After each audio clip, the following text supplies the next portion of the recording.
আসসালামু আলাইকুম ভাইয়ারা, কি অবস্থা সবার? আশা করি সবাই অনেক অনেক ভালো আছো। রাজশাহী ইউনিভার্সিটির সি ইউনিট ক্র্যাশ কোর্সের বায়োলজি অংশের প্রবলেম সলভিং ক্লাসে তোমাদেরকে স্বাগতম জানাচ্ছি। তো রাজশাহী ইউনিভার্সিটি কিন্তু বাংলাদেশের মধ্যে সবচেয়ে সাজানো গোছানো ভার্সিটিগুলোর মধ্যে একটা, এবং আমি রাজশাহী ইউনিভার্সিটির একদম পাশেই থাকতাম এই অ্যাডমিশন লাইফটাতে। সো আমি রেগুলারই রাজশাহী ইউনিভার্সিটিতে দৌড়ানোর জন্য সকালে অনেক সময় দৌড়াইতাম বা খেলার জন্য যাইতাম। সো সেই হিসেবে রাজশাহী ভার্সিটিতে অনেক স্মৃতি জড়িয়ে আছে আমার, এবং রাজশাহী ভার্সিটিতে কিন্তু আমার চান্সও হয়েছিল। আমার স্কোর ছিল 83.25 এবং আমার পজিশনটা ছিল 119. তো আমি ফার্মেসি সাবজেক্টে ফার্স্টে ভর্তি হয়েছিলাম, পরবর্তীতে যখন ঢাকা ভার্সিটিতে চান্স হয়েছে সেখান থেকে ট্রান্সফার হয়ে আবার ঢাকা ভার্সিটিতে চলে আসছি। তো সেই হিসেবে চিন্তা করলে রাজশাহী ভার্সিটিতে আসলেই অনেক স্মৃতি জড়িয়ে আছে আমার, এবং রাজশাহী ভার্সিটির কথা চিন্তা করলেই কিন্তু আহ, যে প্যারিস রোড, এরপরে বধ্যভূমি বা আরও যেসব দর্শনীয় স্থান আছে সেই জায়গাগুলোর কথা মনে পড়ে যায়।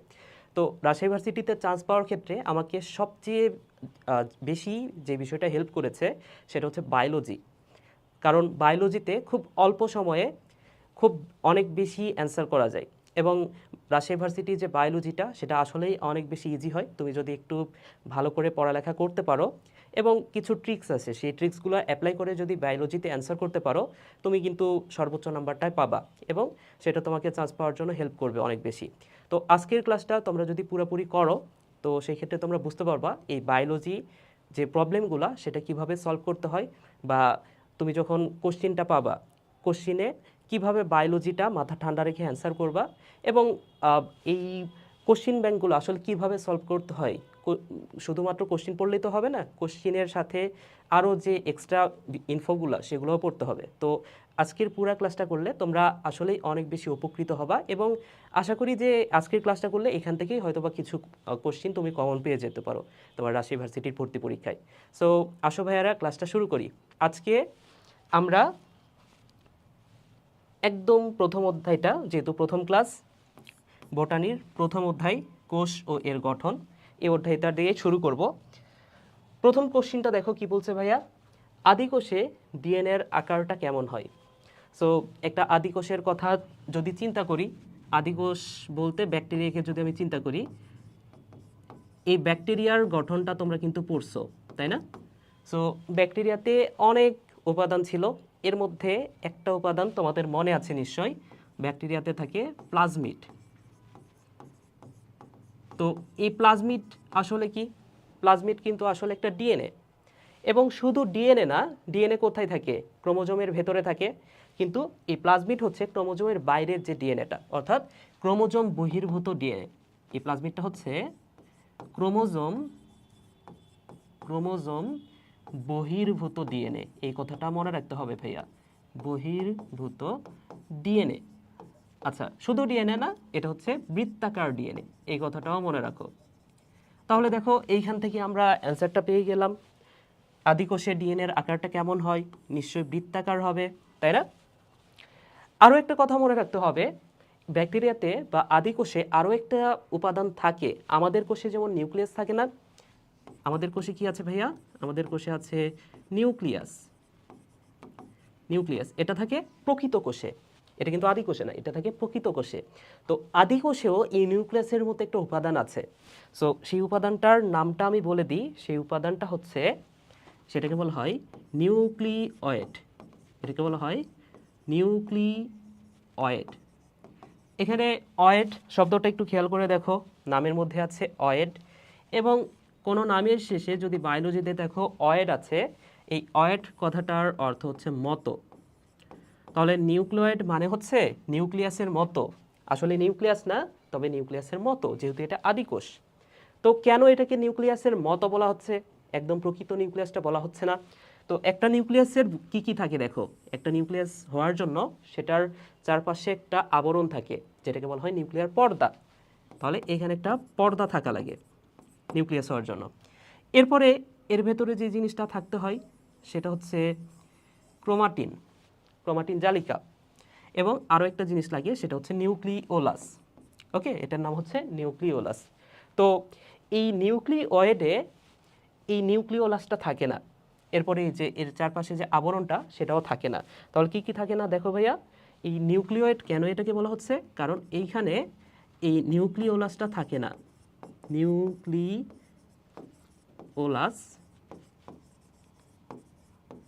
থাকে না। আরও একটা এটা থাকে না, আরও একটা উপাদান থাকে না, এই যে এইটা। তাহলে নিউক্লিয়ার পর্দা থাকে না, নিউক্লিয়ার পর্দা থাকে না। তাহলে থাকে কি ভাইয়া, শুধুমাত্র এই যে শুধুমাত্র এই যে ক্রোমাটিন জালিকাটা, তাই না? তাহলে শুধুমাত্র কি থাকে, এই যে ক্রোমাটিন জালিকাটা। এরপরেও এই ক্রোমাটিন জালিকার মধ্যেও আর একটা উপাদান থাকে না। ক্রোমাটিন জালিকার একটা গুরুত্বপূর্ণ উপাদান হচ্ছে হিস্টোন। সো এইখানে এই হিস্টোন প্রোটিনটা থাকে না, নিউক্লিয়েটে হিস্টোন প্রোটিন এটাও থাকে না। ওকে, সো এই হচ্ছে বিষয়। তো এইখানে নিউক্লিয়েট মানে কি, সেখানে ক্রোমাটিন জালিকা আছে এবং ক্রোমাটিনের মধ্যেও ডিএনএটা থাকে। এর মধ্যেও যে ডিএনএটা থাকবে সেটা কিন্তু বৃত্তাকার ডিএনএ, বুঝছো? সো তোমাকে যদি বলে যে আদিকোষের ডিএনএ বা ব্যাকটেরিয়ার ডিএনএ বা আদিকোষের যে কোনো একটা প্রাণী দিয়ে বললো যে এটার ডিএনএ কেমন, অ্যান্সার হবে বৃত্তাকার। বুঝছো ভাইয়া? ওকে, সো এটার অ্যান্সার হচ্ছে বৃত্তাকার। পরের প্রশ্নটা দেখো, মধ্যপর্দার উপাদান কোনটা? তো মধ্যপর্দা এটা কিভাবে গঠিত হয় সেটা একটু তোমাদের আলোচনা করি সেটা নিয়ে। সো আমাদের কোষের মধ্যে একটা অঙ্গাণু আছে, অঙ্গাণুটার নাম হচ্ছে গোলজি বডি।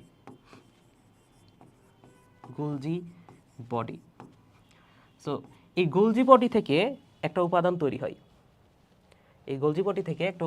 হয়, যেটাকে বলা হচ্ছে পেকটিন। গোলজি বডি থেকে তৈরি হয় পেকটিন।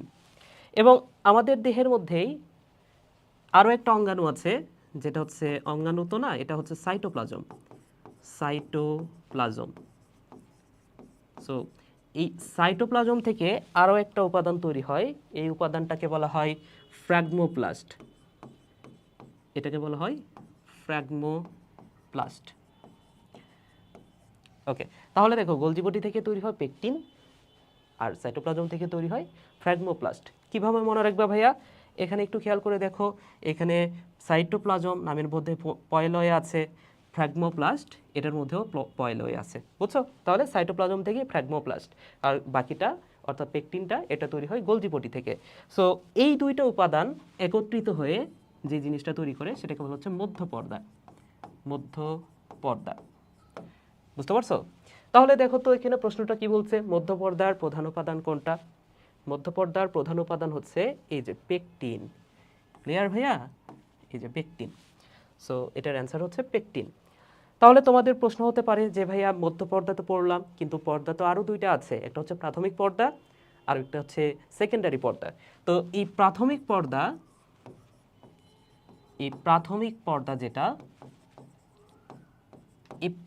পর্দা যে উপাদান দ্বারা তৈরি, সেই উপাদানটার নাম হচ্ছে সেলুলোজ। এটা তৈরি হয় সেলুলোজ, হেমিসেলুলোজ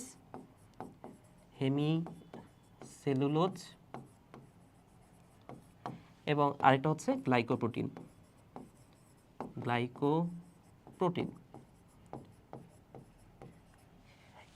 আরও একটা পর্দা আছে, তোমরা জানো আরও একটা পর্দা আছে, সেটাকে বলা হচ্ছে সেকেন্ডারি পর্দা। এই সেকেন্ডারি পর্দা কি দ্বারা গঠিত এটাও মনে রাখা দরকার। সেকেন্ডারি পর্দা গঠিত হয় সেলুলোজ দ্বারা, এবং এর সাথে আরও একটা উপাদান জানা হচ্ছে লিগনিন। বুঝছো? সো এই হচ্ছে প্রাথমিক পর্দা, সেকেন্ডারি পর্দা এবং মধ্য পর্দা। এই তিনটা পর্দা কি দ্বারা গঠিত হয়। আরও একটা ইনফরমেশন যদি দিয়ে দিই, সেটা হচ্ছে যে এই যে প্রাথমিক পর্দার এটার দৈর্ঘ্যটা কত, এটা হচ্ছে 1 to 3 মাইক্রোমিটার এবং এটা হচ্ছে 5 to 10 মাইক্রোমিটার। ঠিক আছে, দুইটা পর্দার দৈর্ঘ্যটা কত।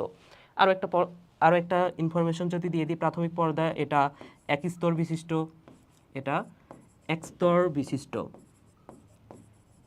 কিন্তু যেটা সেকেন্ডারি পর্দা এটা হচ্ছে 3 স্তর বিশিষ্ট। এই কথাটা মনে রাখতে হবে ভাইয়া। ক্লিয়ার? তাহলে দেখো আমরা বেশ কয়েকটি ইনফরমেশন কিন্তু একসাথে পড়ে ফেলছি। পরের প্রশ্নটা কি বলছে ভাইয়া, কোষ প্রাচীরের মুখ্য উপাদান কাইটিন হলো এক প্রকার তো কাইটিন হচ্ছে একটা স্যাকারাইড বা শর্করা। তো এখানে কি কি আছে দেখো, অপশানে কি কি আছে, এখানে আছে স্যাকারাইড, দেখো 3টা অপশানে আছে স্যাকারাইড। তাহলে কাইটিন যেহেতু স্যাকারাইড, অর্থাৎ এই যে সি নাম্বার অপশান, এই সি নাম্বার অপশানটা এটা আসলে হবে না, এটা প্রথমেই বাদ। এরপরে আসো, প্রথমটা কি বলছে, মনোস্যাকারাইড, পলিস্যাকারাইড, আরেকটা হচ্ছে ডাইস্যাকারাইড। তো মনোস্যাকারাইডের উদাহরণ কিন্তু তোমরা প্রত্যেকেই জানো। মনোস্যাকারাইডের উদাহরণ হচ্ছে ওই যে গ্লুকোজ, ফ্রুক্টোজ, তাই না? সো এগুলো হচ্ছে কাইটিনের মধ্যে, কাইটিন কিন্তু এই মনোস্যাকারাইডের মধ্যে পড়ে না। আবার ডাইস্যাকারাইডের উদাহরণ হয়তো বা তোমরা জানো। ডাইস্যাকারাইডের উদাহরণ হচ্ছে ল্যাকটোজ, গ্যালাক্টোজ, মলটোজ। সো এর মধ্যেও কিন্তু পড়তেছে না ডাইস্যাকারাইডের মধ্যে। তাহলে কাইটিনটা কিসের উপাদান? এটা হচ্ছে এই যে পলিস্যাকারাইড যেটা, বুঝতে পারছো? তাহলে কাইটিন এটা এক প্রকার পলিস্যাকারাইড, এই কথাটা মনে রাখো। পরের প্রশ্নটা দেখো কি বলছে ভাইয়া, পরের প্রশ্নটা বলছে প্রোটোপ্লাজম শব্দটি কোন নামের সাথে যুক্ত? অর্থাৎ প্রোটোপ্লাজম কে আবিষ্কার করছে, এখানে কয়েকজন বিজ্ঞানীর নাম দেয়া আছে। তো একটা কথাই মনে রাখবা, পিতে প্রোটোপ্লাজম, পিতে পার্কিনজি, পিতে প্রোটোপ্লাজম, পিতে পার্কিনজি। ক্লিয়ার ভাইয়া? ওকে, ক নাম্বার অপশনটা খেয়াল করো, ক নাম্বার অপশানে দিছে এখানে বলছে Robert Hooke. So Robert Hooke এই অধ্যায়ের একটা গুরুত্বপূর্ণ বিজ্ঞানী, এবং এই প্রশ্নটা বারবারই আসে যে কোষ তত্ত্বের জনককে বা কোষবিদ্যার জনককে। কোষবিদ্যার জনক হচ্ছে রবার্ট হুক। অথবা তোমাকে এই প্রশ্নটাও করতে পারে যে কোষ শব্দটি বা সেল শব্দটির প্রবর্তককে, রবার্ট হুক। ক্লিয়ার? ওকে, সো এটার অ্যান্সার হচ্ছে পার্কিনজি। প্রোটোপ্লাজম, পিতে প্রোটোপ্লাজম, পিতে পার্কিনজি। পরের প্রশ্নটা কি বলছে, সহজেই কোষ ঝিল্লি অতিক্রম করে কোনটা? তো এটা একদম ডাইরেক্ট মুখস্থ করে ফেলবা। সহজেই কোষ ঝিল্লি অতিক্রম করে গ্লিসারল। এর কারণ হচ্ছে এটা গ্লিসারলটা পানির সাথে মিশতে পারে, এবং এটা ছোট অণু হওয়ার কারণে এটা সহজেই এটা ঝিল্লি অতিক্রম করতে পারে। ওকে, সো এটার অ্যান্সার হচ্ছে গ্লিসারল। আবাসিক অণু হিসেবে পরিচিত কোনটা? তো তোমরা যদি যে সবাত শোষণ এই প্রক্রিয়াটা যদি তোমাদের জানা থাকে ভালো করে, প্রক্রিয়াটা আমি আরেকটু রিপিট করি, দেখো একটু রিপিট করি, প্রথম থেকেই করি। হ্যাঁ, সবাত শোষণে কয়টা ধাপ? মোট 4টা ধাপ। প্রথম ধাপটা হচ্ছে গ্লাইকোলাইসিস, প্রথম ধাপটা হচ্ছে গ্লাইকোলাইসিস। আচ্ছা, এরপরের ধাপটা হচ্ছে এসিটাইল কোএ সৃষ্টি, এসিটাইল কোএ সৃষ্টি। 3 নম্বর ধাপটা হচ্ছে ক্রেবস চক্র, ক্রেবস চক্র। আচ্ছা, এই 3টা ধাপে কি হয় সেটা একটু খুবই সংক্ষেপে আলোচনা করি, একদম সংক্ষেপে, যেটা না বললেই না। সেটা হচ্ছে এই যে গ্লাইকোলাইসিস, এই শব্দটার অর্থ কি? নামের শেষে আছে সিস, সিস মানে প্রক্রিয়া, লাইসিস মানে ভাঙার প্রক্রিয়া, গ্লাইকো মানে হচ্ছে গ্লুকোজ। সো গ্লাইকোলাইসিস মানে হচ্ছে গ্লুকোজ ভাঙার প্রক্রিয়া। তার মানে কি এই ধাপে একটা গ্লুকোজকে ভাঙা হবে, গ্লুকোজকে ভাঙা হবে, এবং গ্লুকোজ ভাঙলে যে জিনিসটা তৈরি হয় সেটাকে বলা হয় পাইরুভিক অ্যাসিড বা পাইরুভিক অ্যাসিড। কত অণু? 2 অণু। ওকে, তাহলে গ্লাইকোলাইসিস প্রক্রিয়া যেটা তৈরি হচ্ছে, পাইরুভিক অ্যাসিড তৈরি হচ্ছে। আচ্ছা, এবং এই ধাপটা কোথায় ঘটে?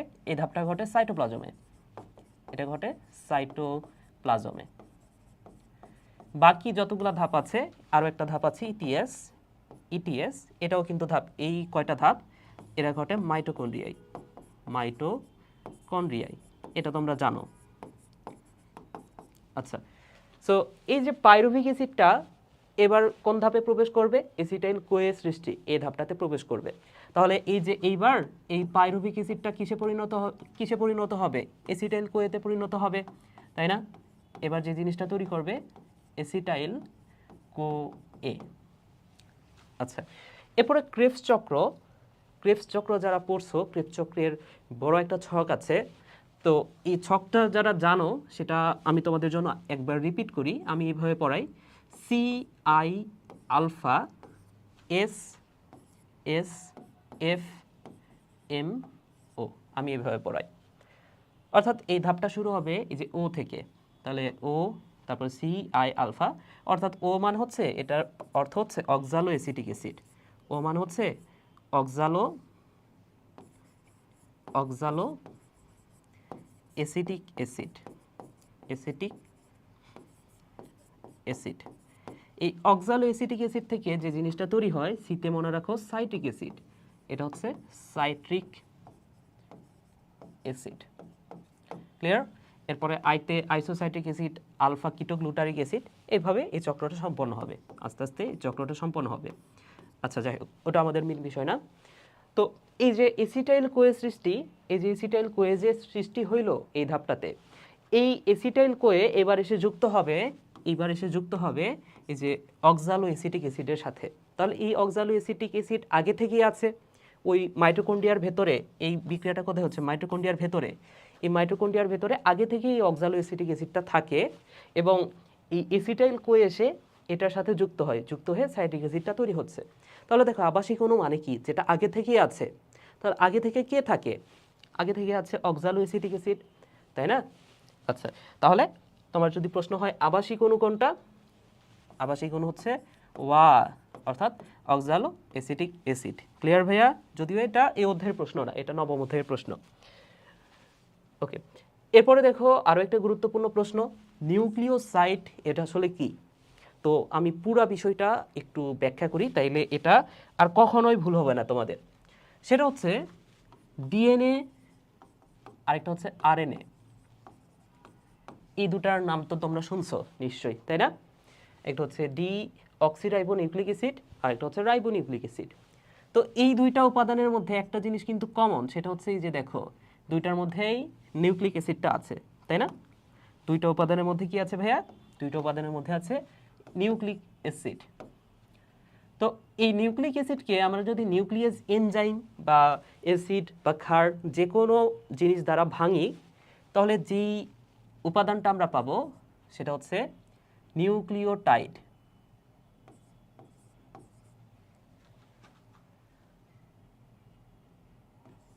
নিউক্লিওটাইড, ওকে। এরপরে এই নিউক্লিওটাইডকে আমরা যদি আবারও ভাঙি, তাহলে যে উপাদানটা পাবো সেটাকে বলা হচ্ছে নিউক্লিওসাইড। আগেরটা হচ্ছে টাইড, এবার পাবো আমরা সাইড, এর সাথে পাবো ফসফরিক অ্যাসিড। তাহলে নিউক্লিওটাইডকে ভাঙলে আমরা কি পাই? নিউক্লিওসাইড পাই এবং ফসফরিক অ্যাসিড পাই। এই নিউক্লিওসাইডকে ভাঙলে না আমরা আরও দুইটা উপাদান পাবো, একটা হচ্ছে এস আর একটা হচ্ছে এন। ওকে, তাহলে দেখো তো একদম শেষ পর্যায়ে আমরা কি কি উপাদান পাচ্ছি? এস, এন এবং পি। তাহলে বলতে পারি যে এই তিনটা উপাদান দ্বারাই এই ডিএনএ অথবা আরএনএ গঠিত, তাই না? তো এই এস এন পি মানে কি সেটা আমি একটু তোমাদেরকে বোঝানোর চেষ্টা করি। দেখো এই এস এন পি মানে কি? এস কথাটার অর্থ হচ্ছে সুগার, এটা হয়তো বা তোমরা জানো। এস মানে হচ্ছে, এস কথাটার অর্থ হচ্ছে সুগার। সো সুগার তো দুই ধরনের, ডিএনএ গঠন করার সুগারটা হচ্ছে ডি অক্সিরাইবোজ, এটা তোমরা জানো, ডি অক্সিরাইবোজ, এটা ডিএনএ গঠন করে, এবং আরেকটা সুগার হচ্ছে রাইবোজ। ওকে, এবং এখানে নাইট্রোজেন বেস, যেটা নাইট্রোজেন বেস, সরি এন মানে হচ্ছে nitrogen base. So nitrogen base এটাকে আমরা আবার দুইটা ভাগে ভাগ করতে পারি। একটাকে আমরা বলতে পারি পিউরিন, একটা ভাগ হচ্ছে পিউরিন, এবং আরও একটা ভাগ হচ্ছে পাইরিমিডিন। পাইরিমিডিন, ওকে। সো এই পিউরিন এবং পাইরিমিডিন, একটা হচ্ছে পিউরিন এবং আরেকটা ভাগ হচ্ছে পাইরিমিডিন। ওকে, সো এই পিউরিন নামটা ছোট, তো যেহেতু নামটা ছোট এটা দুই ধরনের হয়, একটা হচ্ছে অ্যাডেনিন, একটা হচ্ছে অ্যাডেনিন এবং আরেকটা হচ্ছে গুয়ানিন, একটা হচ্ছে অ্যাডেনিন এবং আরেকটা হচ্ছে গুয়ানিন। আর পাইরিমিডিন নামটা বড়, এটা তিন প্রকার। সো একটা হচ্ছে থায়ামিন,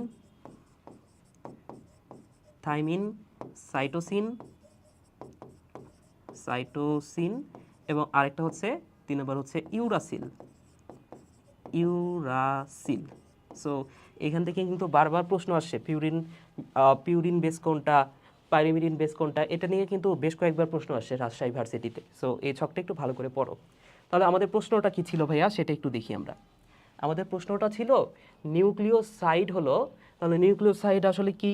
আমরা একটু দেখি নিউক্লিওসাইড হচ্ছে এই যে পিউরিন অথবা পাইরিমিডিন, এর সাথে যদি আমরা সুগার যুক্ত করি তাহলে সেটাকে আমরা বলবো নিউক্লিওসাইড।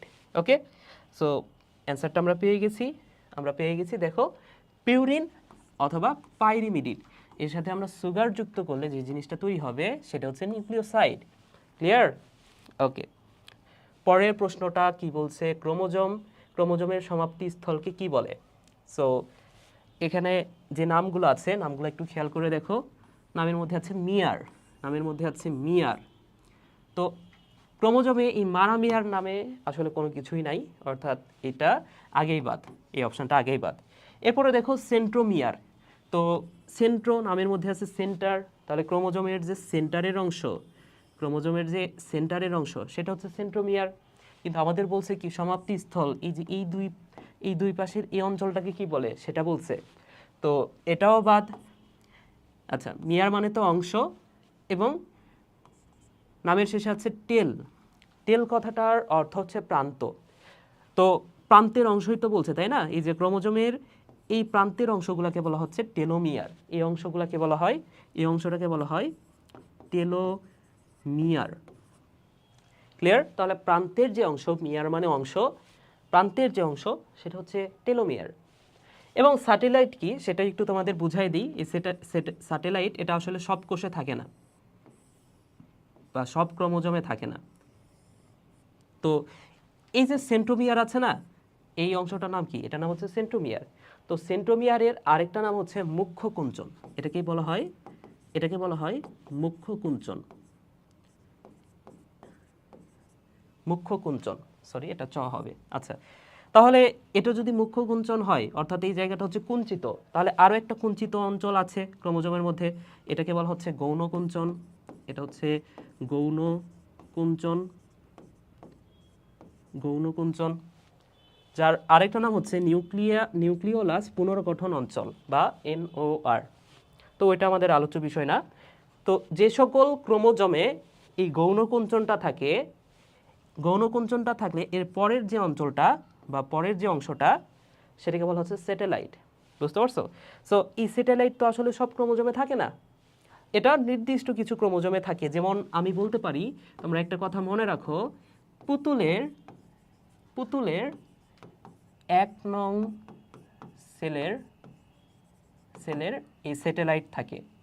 1 নং সেলের কি থাকে ভাইয়া? স্যাটেলাইট থাকে। সো এখানে পুতুলের মানে কি? পতে মনে রাখো পাট, ততে মনে রাখো তুলা, এবং সতে হচ্ছে সোলা। এই সোলার 1 নং ক্রোমোজোম, এটা মনে রাখো। সোলার 1 নং ক্রোমোজোমে এই স্যাটেলাইটটা থাকে।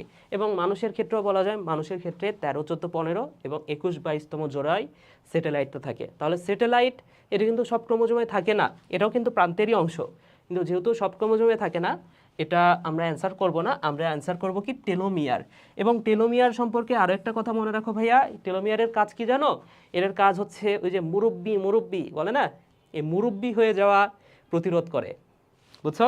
সো এটার কাজ কি? মুরব্বি হয়ে যাওয়া বা জরা প্রতিরোধ করে, জরা বা বুড়ো হয়ে যাওয়া। তাহলে এটার কাজ হচ্ছে জরা প্রতিরোধ করে। তাহলে জরা মানে কি ভাইয়া? ওই যে মুরব্বি, আচ্ছা সরি, ঠিক আছে, মুছে গেছে, তোমরা একটু শুনে নাও। এটা বুড়ো হয়ে যাওয়া প্রতিরোধ করে। ক্লিয়ার ভাইয়া? ওকে, সো এটার অ্যান্সার দেওয়া আছে স্যাটেলাইট, তবে স্যাটেলাইটটা হবে না, এটার অ্যান্সার আসলে অ্যাকচুয়াল অ্যান্সারটা হবে টেলোমিয়ার। ওকে, বেশ কয়েকটা কোশ্চিন ভুল আছে, যেগুলো ভুল আছে আমি সেটা সঠিক করে দিব। ওকে, অ্যান্সার ভুল থাকতেই পারে, এটা টাইপিং মিস্টেক হয় অনেক সময়। সো যে কয়েকটা আছে আমি সঠিক করে দিব, সেটা অ্যান্সার হবে। ক্লিয়ার? পরের প্রশ্নটা দেখো, জীবের বয়োবৃদ্ধি বা বুড়িয়ে যাওয়া নিয়ন্ত্রণ করে কোনটা? তাহলে এই যে একটু আগে বললাম যে মুরব্বি, এটা প্রতিরোধ করে কে? এটা প্রতিরোধ করে টেলোমিয়ার। ক্লিয়ার? এই যে মাত্রই পড়ছি যে এটা টেলোমিয়ার এই বিষয়টা প্রতিরোধ করে। ওকে, আচ্ছা, নিউক্লিয়াসে সর্বপ্রথম ক্রোমোজোম প্রত্যক্ষ করেন কে? সর্বপ্রথম ক্রোমোজোম প্রত্যক্ষ করেন কার্ল নাগেলি। আচ্ছা, ইংলিশটা যদি বলে দিই, এটার উচ্চারণটা কি হবে তোমরাই বুঝে নাও। কার্নেগেলি। ক্লিয়ার ভাইয়া? ওকে, ক্রোমোজোম সম্পর্কে আরও কিছু বিজ্ঞানী নাম, যেহেতু বিজ্ঞানী নাম পরীক্ষায় আসতেছে, আরও কি কি বিজ্ঞানী নাম পড়তে হবে, যেমন এখানে দেয়া আছে পেইন্টার। তো পেইন্টার এই বিজ্ঞানীটা কি করছে? নামের মধ্যে আছে পেইন্ট, তাই না? নামের মধ্যে কি আছে? নামের মধ্যে আছে পেইন্ট। সো একটা কথা মনে রাখো, মানুষের যে ক্রোমোজোম সংখ্যা, মানুষের ক্রোমোজোম সংখ্যা আসলে কত, সেই বিষয়টা পেইন্ট করছে পেইন্টার। ওকে, তাহলে মানুষের ক্রোমোজোম সংখ্যা পেইন্ট করছে পেইন্টার। এরপরে শাটন ও বভেরি, ইনারা যে কাজটা করছে, আমরা তো জানি যে ক্রোমোজোম বংশগতির ধারক ও বাহক, এটা তোমরা জানো না? ধারক ও বাহক। তাহলে বংশগতির ধারক এবং বাহককে, এটা হচ্ছে ধারক, ধারক এবং বাহককে, সেটা যদি বলে শাটন ও বভেরি। দেখো তো মিল আছে না? শাটন বভেরি, ধারক বাহক, মিল আছে না? মানে দুইটা করে আছে। সো এভাবে পড়বা। তাহলে পেইন্টার মানুষের ক্রোমোজোম সংখ্যা পেইন্ট করছে, শাটন বভেরি ধারক বাহক, এবং কার্নেগেলি ইনি কি করছে? ক্রোমোজোম প্রত্যক্ষ করছে সর্বপ্রথম। ওকে, গোল আলুর ক্রোমোজোম সংখ্যা কত? তো এই ক্রোমোজোম সংখ্যা থেকে যেহেতু প্রশ্ন আসতেছে, বইয়ে বিরাট বড় একটা ছক দেওয়া আছে, তো ছকের মধ্যে বেশ কয়েকটা ক্রোমোজোম সংখ্যা খুব সহজে মনে রাখা যায়, আমি বেশ কয়েকটা বলে দিই। যেমন একটা ক্রোমোজোম সংখ্যা তোমরা এইভাবে মনে রাখো, ধান, তোমরা তো ধান খাওয়া অলওয়েজ, তো ধানেরটা একদম মুখস্থ করে নাও, যেহেতু তুমি সবসময় খাচ্ছ। এটার কথাটা, এটার ক্রোমোজোম সংখ্যা একবারে মুখস্থ করে ফেলো। ধানের ক্রোমোজোম সংখ্যা হচ্ছে 24, 24। তো ধান না পড়ে তোমরা এইভাবে পড়তে পারো, তুমি ধান বলবা না, তুমি বলবা ধান না বলে ধাট। ধাতের ক্রোমোজোম সংখ্যা কত ভাইয়া? 24। সো ধাট কেন বললাম? এর কারণ হচ্ছে এই যে এই টতে, ধতে তো ধান, ধতে তো ধান মনে রাখবা, এবং টটে মনে রাখো টমেটো। সো টমেটো এবং ধানের ক্রোমোজোম সংখ্যা হচ্ছে 24। এরপরে মনে রাখবা ধানের উল্টা হচ্ছে গম, বা ধাটের উল্টা হচ্ছে গম, ধানের উল্টা গম। তাহলে এই 24-এর উল্টা কত ভাইয়া? 24-এর উল্টা হচ্ছে 42, 42, তাই না? এবং ধানের ডাবল, ধানের ডাবল, ধানের ডাবল হচ্ছে গরিলা আলু। এই কথাটা মনে রাখো, ধানের ডাবল এটা হচ্ছে গরিলা আলু, অর্থাৎ গরিলা এবং গোল আলু। তাহলে ধানের ডাবল, 24-এর ডাবল কত? 48। তাহলে ধানের ডাবল অর্থাৎ 48 ক্রোমোজোম সংখ্যা কোন প্রাণীর? একটা হচ্ছে গরিলা, গোল আলু, দুইটার। ক্লিয়ার ভাইয়া? ওকে, এরপরে আসো আরও কিছু বিষয় আমরা পড়ি। যেমন যদি বলা হয় গৃহমাছি, যদি বলে গৃহমাছির ক্রোমোজোম সংখ্যা কত? তো গৃহ মানে কি বলতো? বাড়ি, ঘর বাড়ি। গৃহ মানে কি? বাড়ি না? সো বাড়ি থেকে মনে রাখো 12। গৃহমাছির ক্রোমোজোম সংখ্যা হচ্ছে 12। যদি বলে ফলের মাছি, ফলের মাছি, সো ফলের মাছি না পড়ে তোমরা তো এটা জানো ফলের ভেতরে আটি থাকে, তাহলে আটি থেকে মনে রাখো 8, আটি থেকে মনে রাখো 8। সো এরপরে দেখো কিউলেক্স মশা, কিউলেক্স মশা। সো কিউলেক্স মশার ক্রোমোজোম সংখ্যা কয়টা? দেখো কিউব, রুবিক্স কিউব দেখছো না, এটার তল কয়টা? 6টা। সো কিউলেক্স মশার 6টা। এরপরে আরও 3টা একসাথে পড়বা এইভাবে। একটা হচ্ছে পেঁয়াজ, পেঁয়াজ, একটা হচ্ছে হাইড্রা, হাইড্রা, এবং আরেকটা হচ্ছে গিনিপিগ, গিনিপিগ। সো এই 3টার মধ্যে একটা মিল আছে, মিলগুলা এভাবে পড়তে পারো। দেখো পেঁয়াজেরটা পরীক্ষায় যেহেতু আসে, এটা মুখস্থ রাখতে হবে, পেঁয়াজেরটা পরীক্ষায় আসবে। তো পেঁয়াজের ক্রোমোজোম সংখ্যা হচ্ছে 16, তাহলে এটা তার ডাবল অর্থাৎ 32, এবং এই হাইড্রার আবার ডাবল হচ্ছে গিনিপিগ অর্থাৎ 64, 64। তো এটা এইভাবে পড়তে পারো। এই যে পেঁয়াজ, পেঁয়াজ খেয়ে হাগি, একটু মজা মজা করে পড়তে পারো, পেঁয়াজ খেয়ে হাগি। হ্যাঁ, যদি একটু দুষ্টু ছন্দের মাধ্যমে তুমি পড়াটা মনে রাখতে পারো, সমস্যা কি? পড়বা, নো প্রবলেম। ওকে, এরপরে দেখো আরও কিছু বিষয় আছে, আরও কিছু ক্রোমোজোম সংখ্যা মনে রাখতে হবে। যেমন 18 বছর, 18 বছর বয়স, এটা কিন্তু মারাত্মক একটা বয়স, তাই না? সো এই 18 বছরের আগে কোনো মেয়ে যদি বিয়ে করে, সেটা কি ভালো? আসলে সেটা কিন্তু ভালো না। সো তার বাবা কিন্তু নারাজ হবে যদি 18 বছরের আগে সে নিজে নিজে বিয়ে করে ফেলে, তাই না? সো এই কথাটা পড়তে পারো যে 18 বছরের আগে বিয়ে করলে মুলাও দিবে না বাপে, বুঝছো? অর্থাৎ 18 বছরের আগে যদি বিয়ে করে কোনো মেয়ে, তার বাপ তাকে মুলাও দিবে না, এই কথাটা মনে রাখো। সো ক্রোমোজোম সংখ্যা 18 কাকার সেটা একটু দেখে নাও। ক্রোমোজোম সংখ্যা 18 হচ্ছে এই যে মূলা, বাতে বাঁধাকপি এবং পেতে পেঁপে। ওকে, এরপরে ভাইয়া তোমাদের পরীক্ষায় কত পাইলে পাস? 33 পাইলে পাস, তাই না?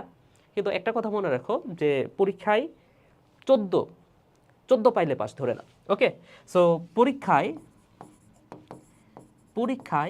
14 পাইলে পাস, 33টা সরি, এবার 14 পাইলে পাস পরীক্ষায়, এই কথাটা মনে রাখো। 14 পেলে পাস।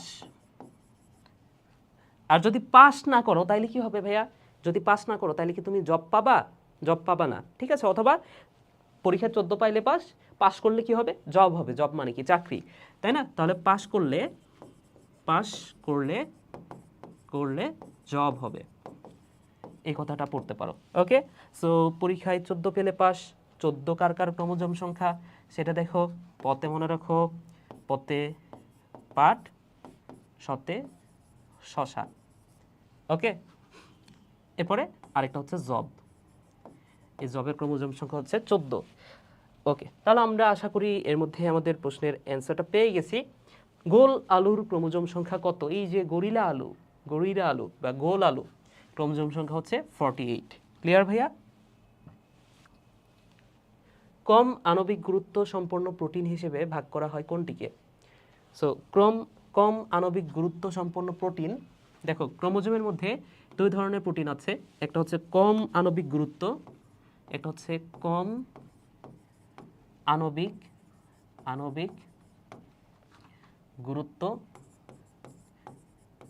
গুরুত্ব বিশিষ্ট প্রোটিন, এবং আরেকটা হচ্ছে উচ্চ আণবিক গুরুত্ব বিশিষ্ট প্রোটিন। হ্যাঁ, আরেকটা হচ্ছে, এটা কম না লিখে আমি একটু নিম্ন লিখি। ওকে, নিম্ন লিখলে বিষয়টা কেন লিখতেছি একটু পরে বুঝতে পারবা। তাহলে নিম্ন আণবিক গুরুত্ব বিশিষ্ট প্রোটিন, নিম্ন মানে হচ্ছে কম। সো এটা কি কি ধরনের হতে পারে সেটাই ফার্স্টে বলে দিই। নিম্ন আণবিক গুরুত্ব বিশিষ্ট প্রোটিন একটা হচ্ছে প্রোটামিন এবং আরেকটা হচ্ছে হিস্টোন। প্রোটামিন এবং হিস্টোন। আর এটা হচ্ছে ডিএনএ পলিমারেজ,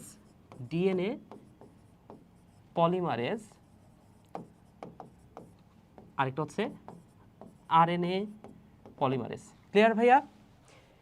এবং আরো একটা কথা তোমরা পড়তে পারো এখান থেকে, সেটা হচ্ছে এইভাবে পড়বা, নিরক্ষর। একসাথে মনে রাখো, নিরক্ষর। অর্থাৎ নিরক্ষর মানে হচ্ছে এই নিম্ন আণবিক গুরুত্ব বিশিষ্ট প্রোটিন। নিরক্ষর, নিরতে মানে মনে রাখো নিতে নিম্ন আণবিক গুরুত্ব। সো আর খতে মনে রাখো ক্ষারীয়। অর্থাৎ নিম্ন আণবিক গুরুত্ব বিশিষ্ট প্রোটিন যারা, এরা হয় ক্ষারীয়। আর উচ্চ আণবিক গুরুত্ব বিশিষ্ট প্রোটিন তাহলে কি হবে? অম্লীয়। সো এটা মনে রাখো। তাহলে দেখো কম আণবিক গুরুত্ব বিশিষ্ট প্রোটিন কোনটা? হিস্টোন। ক্লিয়ার? আশা করি বুঝতে পারছো।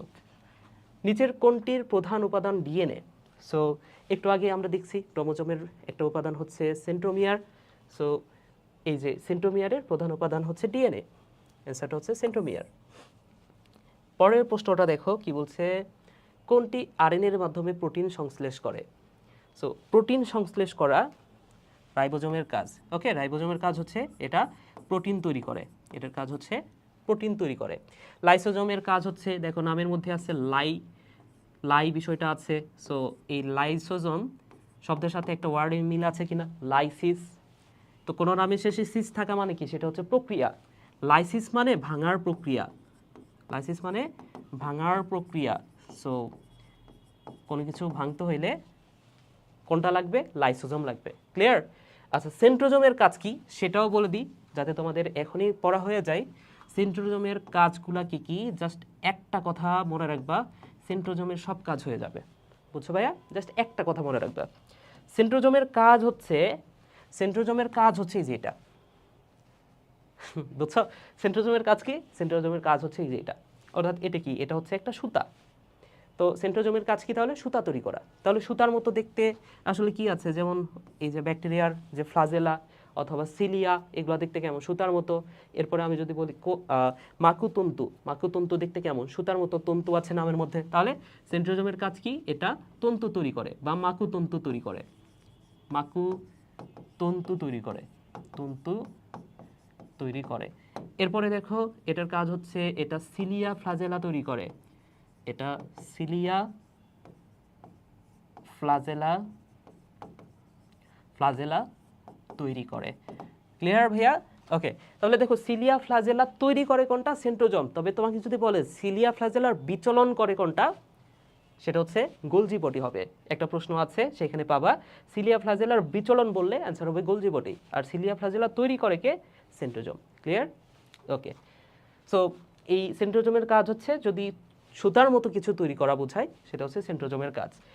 আর রাইবোজোমের কাজটা হচ্ছে প্রোটিন তৈরি করা। ক্রোমোজোমের কাজ কি? এটা নিশ্চয়ই তোমরা জানো, বংশগতির ধারক এবং বাহক হিসেবে ক্রোমোজোম কাজ করে। ওকে, এরপর দেখো রাইবোজোম, এটা দুই ধরনের আছে, একটা হচ্ছে 70S রাইবোজোম আর একটা হচ্ছে 80S রাইবোজোম। সো 70S রাইবোজোমকে আবার দুইটা সাব ইউনিটে ভাগ করা যায়, একটা হচ্ছে 50S, একটা হচ্ছে 30S। 80Sকে দুইটা সাব ইউনিটে ভাগ করতে পারি, একটা হচ্ছে 60S আর একটা হচ্ছে 40S। ওকে, সো 70S এটাকে আমরা ভাগ করতে পারি এই যে 50S এবং 30S, তাহলে 50S এবং 30S মিলে কি হয়? 70S হয়। বুঝছো ভাইয়া?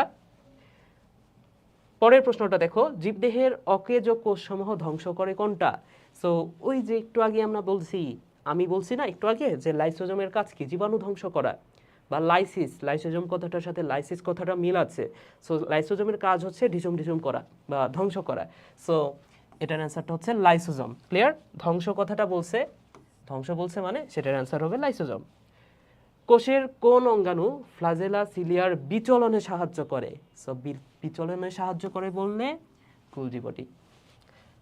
পরের প্রশ্নটা দেখো, ডিএনএ লাইগেজ এনজাইমের কাজ কি? সো দুইটা এনজাইমের নাম মনে রাখো আপাতত, আরও বেশ কয়েকটা এনজাইম আমাদের পড়তে হবে একটু পরেই। লাইগেজ, একটা হচ্ছে লাইগেজ, তো লতে লাইগেজ, লতে মনে রাখো লাগাই, লতে লাইগেজ, লতে কি ভাইয়া? লতে লাগাই, জোড়া লাগাই। লাইগেজ এনজাইমের কাজ কি? এটা জোড়া লাগাই, এই কথাটা মনে রাখো। তাহলে কাটে কে, ভাঙে কে?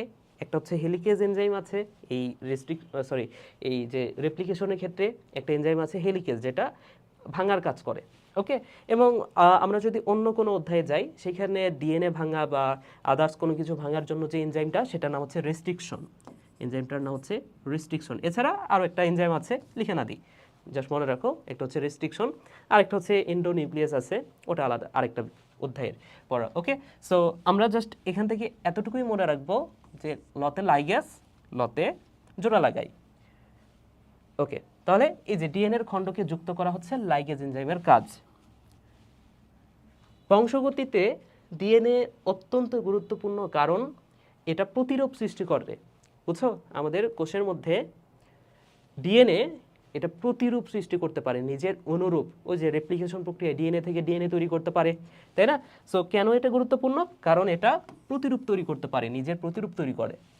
পরের প্রশ্নটা দেখো ভাইয়া, বংশগতিতে, আচ্ছা এটাই তো। পরের প্রশ্নটা দেখো, মানুষের ডিএনএ খণ্ডগুলোর ফটোগ্রাফিক বিন্যাসকে কি বলে? সো এটা একদম মুখস্থ করে নাও ভাইয়া। ফটোগ্রাফিক যে বিন্যাস, সেটাকে বলে এই যে ডিএনএ ফিঙ্গারপ্রিন্ট অথবা ডিএনএ প্রোফাইল। সো অপশানে যদি ডিএনএ প্রোফাইল থাকতো এটা অ্যান্সার হইতো, অথবা এই ফটোগ্রাফিক বিন্যাসকে বলা হয় ডিএনএ ফিঙ্গারপ্রিন্ট। ওকে, ডিএনএ রেপ্লিকেশনের সময় হাইড্রোজেন বন্ধন ভেঙে দেয় কোন এনজাইম? সো একটু আগে আমি বলছি এই যে ডিএনএর যে ডাবল হেলিক্স, এটাকে কি বলা হচ্ছে? Double helix. তাহলে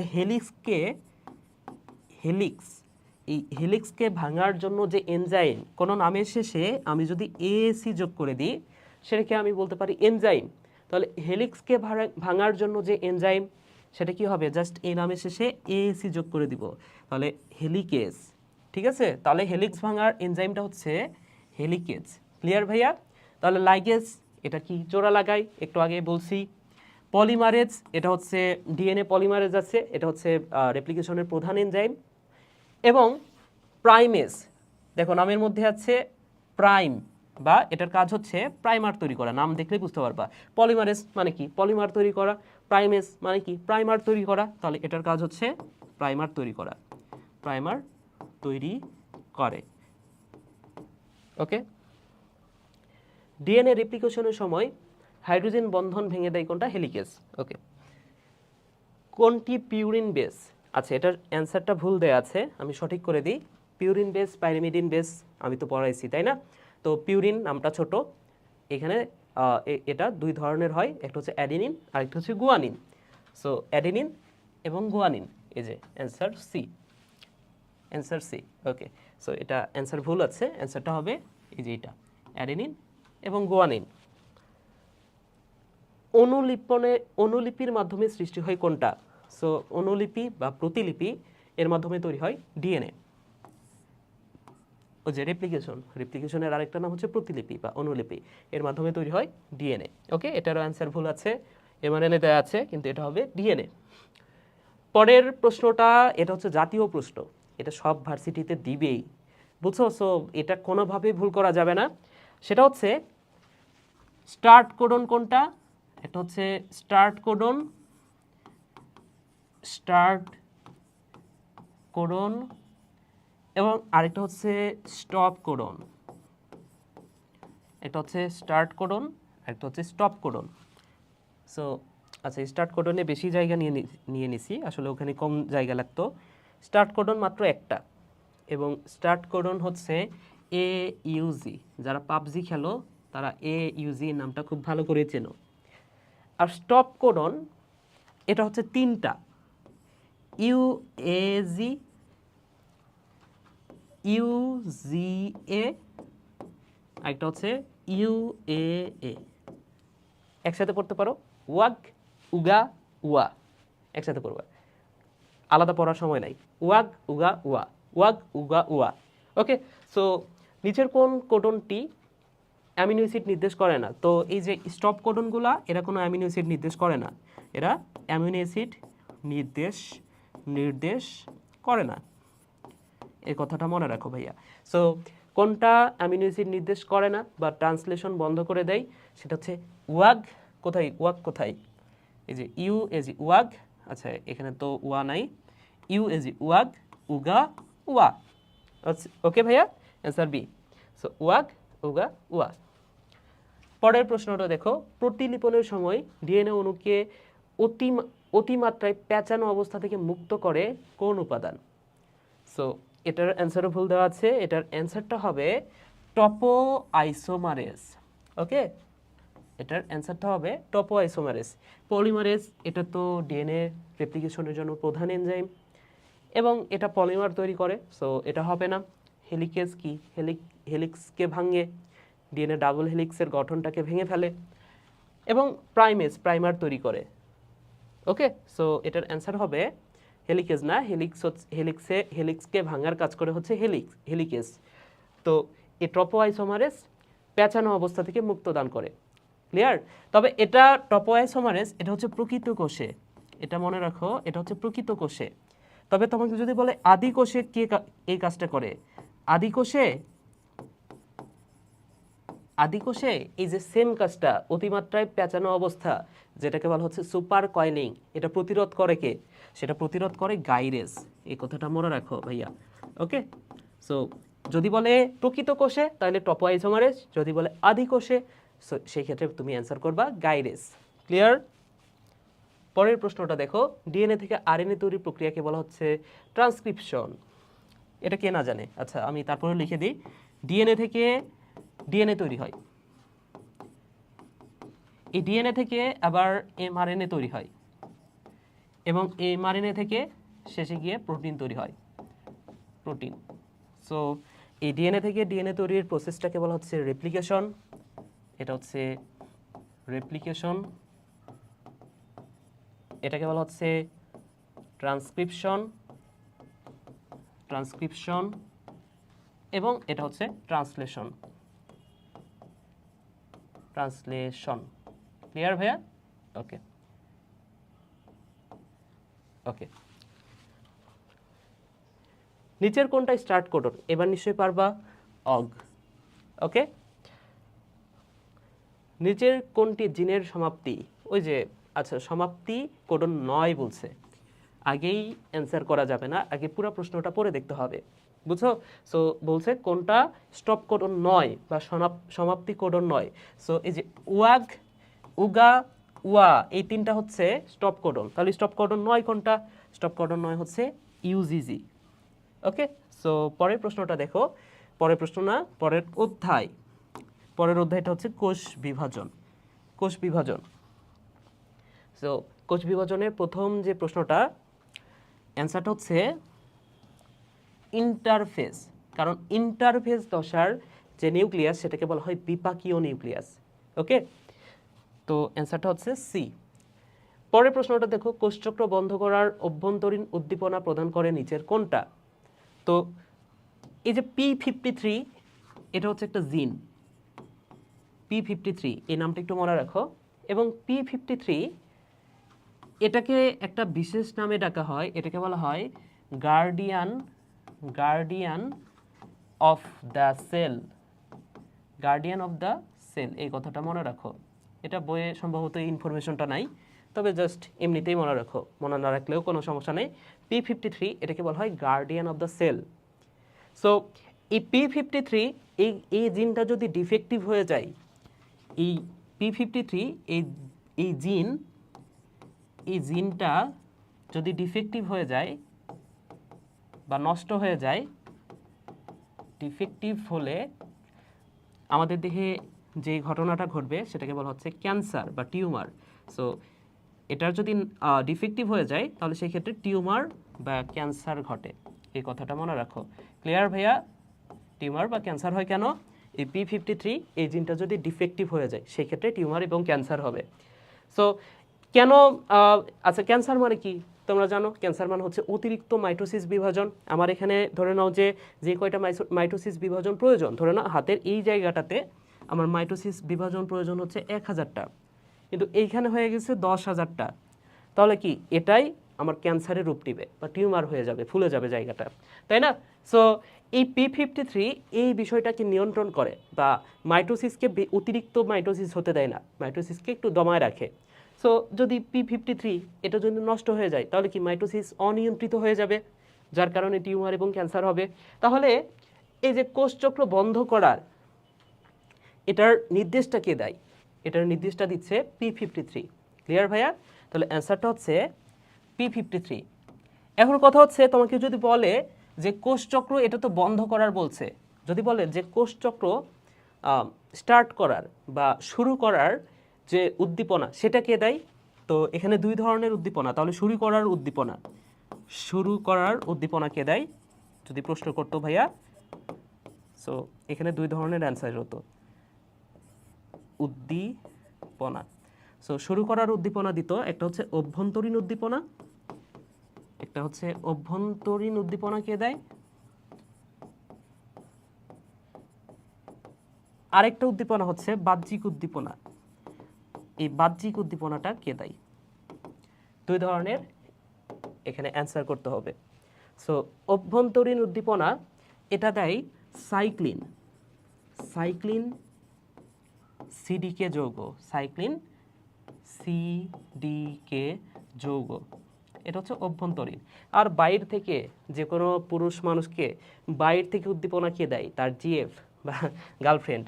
অর্থাৎ এই কোষকেও বাইরে থেকে যে উদ্দীপনাটা সেটা দেবে জিএফ বা গ্রোথ ফ্যাক্টর। ক্লিয়ার ভাইয়া? ওকে, সো এটার অ্যান্সার তো P53, আগেই জানছি। পরের প্রশ্নটাতে যাই আমরা। কোনটি কোষ বিভাজনের প্রকার নয়? সো আমরা জানি মিওসিস, মাইটোসিস, অ্যামাইটোসিস, এগুলো হচ্ছে কোষ বিভাজনের প্রকার। নয় কোনটা? C, cleavage. পরের প্রশ্নটা দেখো, কত সংখ্যক মাইটোসিস বিভাজনে 128টি অপত্য কোষ তৈরি হয়? সো কতটা, এটা ধরে নাও এটা একটা কোষ, এটা ভাগ হলে কয়টা কোষ তৈরি হবে? 2টা। এইটা যদি আবারও ভাগ হয় 4টা হবে, তাই না? এভাবে 8টা হবে, 16টা হবে, 32টা হবে। তো বলছে যে কয়টা বিভাজনে এরকম 128টা হবে। এটার জাস্ট সূত্রটা ডাইরেক্ট বলে দিই। তোমাকে যদি বলে যে কয়টা কোষ তৈরি হবে, এটা সূত্রটা হচ্ছে 2n। তো 2 এইখানে অপশনগুলোর মধ্যে 7 যেটা, সেটা যদি তুমি বসাও 2 এটা 2 মানে কিন্তু 128টা হয়, বুঝছো? সো অ্যান্সারটা হচ্ছে 2 অর্থাৎ 7। তো এমনিতেই কিন্তু এটা দেখলেই বোঝা যায়। অপশনগুলো, অন্যান্য অপশনগুলো দেখো, তোমাকে কিন্তু আর ক্যালকুলেটর ইউজ করতে দিবে না। সো অন্যান্য অপশনগুলো দেখো, এখানে বলছে 42টা, 21টা। সো এই 2 এর উপরে এই 21, 42 এগুলো বসাইলে কত বড় মান হবে চিন্তা করে দেখো। তাহলে সবচেয়ে ছোট যে মানটা 7, সেটাই হচ্ছে অ্যান্সার, বুঝছো? পরের প্রশ্নটা দেখো ভাইয়া, কি বলছে? ক্রোমোজোমীয় নৃত্য দেখা যায় কোন দশায়? তো আমরা পুরা যে মাইটোসিস কোষ বিভাজন, সেটার একটা সামারি করে ফেলি। ওকে, তাইলে এই প্রশ্নটার অ্যান্সার খুব সহজে করতে পারবা। তাহলে আসো আমরা একটা নতুন স্লাইডে যাই এবং এই মাইটোসিসের ধাপগুলো কি কি? এটা হচ্ছে প্রোফেজ,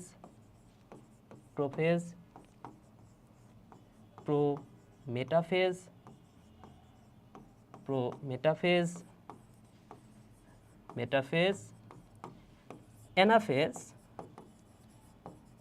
অ্যানাফেজ অ্যান্ড টেলোফেজ।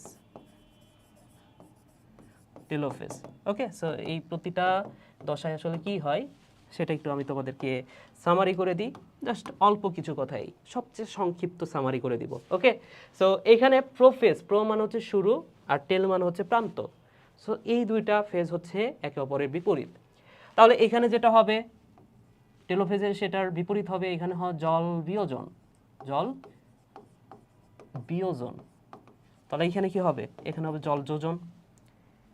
এখানে নিউক্লিওলাস, এটা সবচেয়ে কনফিউজিং প্রশ্ন।